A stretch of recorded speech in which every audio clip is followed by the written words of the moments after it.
mahali pa nuru ya kweli juu ya nchi, kwa watu wote wa imani zote, mataifa yote juu ya nchi. Ni mahali pa nuru inayotupatia amani, utulivu. Kwa nini mweupe, mweusi, mwekundu? Kwa nini tupatie? Kwa sababu tumeshapata majira na mwaka timilifu, mwaka wenye miezi 9.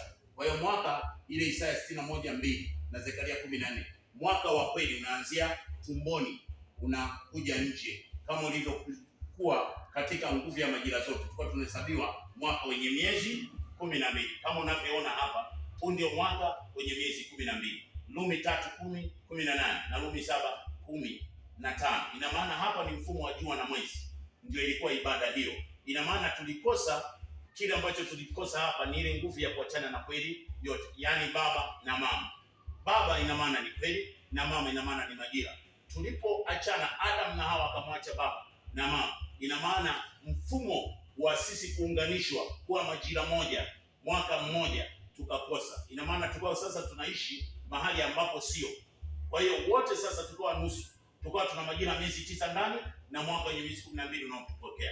Lakini leo tunafurahi, tunamshukuru sana aliyetumba, kwa sababu tumepata mfumo ambao ni mwaka wa kweli, majira ya kweli ambao ni ya yeye mwenyewe, kwa ajili ile ubeba siku ya mwisho. Kwa sababu hapa Isaya 61:2 hii imebeba siku ya mwisho kwa utimilifu wake kabisa.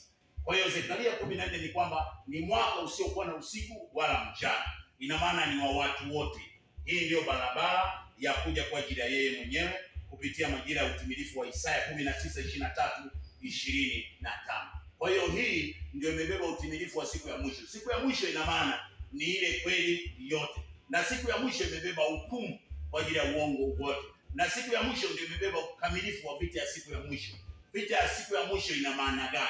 Siku ya vita ya mwisho ina maana kwenye Ufunuo ile 16 ule mstari wa 13 kwamba zile roho juu ya nchi zitakusanyikana, lakini hapa kutakuwa na vita. Armageddon ina maana ni uwanja wa vita. Hapa ndani ni uwanja kati ya uongo na kweli. Hapo ndio unagombana, kwa sababu uongo na kweli, baba ni kweli yote na mauti na kuzimu ni uongo. Kwa hiyo mauti na kuzimu zinapokuwa zinapambana, ina maana nje kunatokea ile nguvu ya utimilifu wa siku ya mwisho kwa ajili ya vita ya siku ya mwisho. Ina maana inapiganiwa kwenye nguvu ya ule mwambao wa mataifa mawili.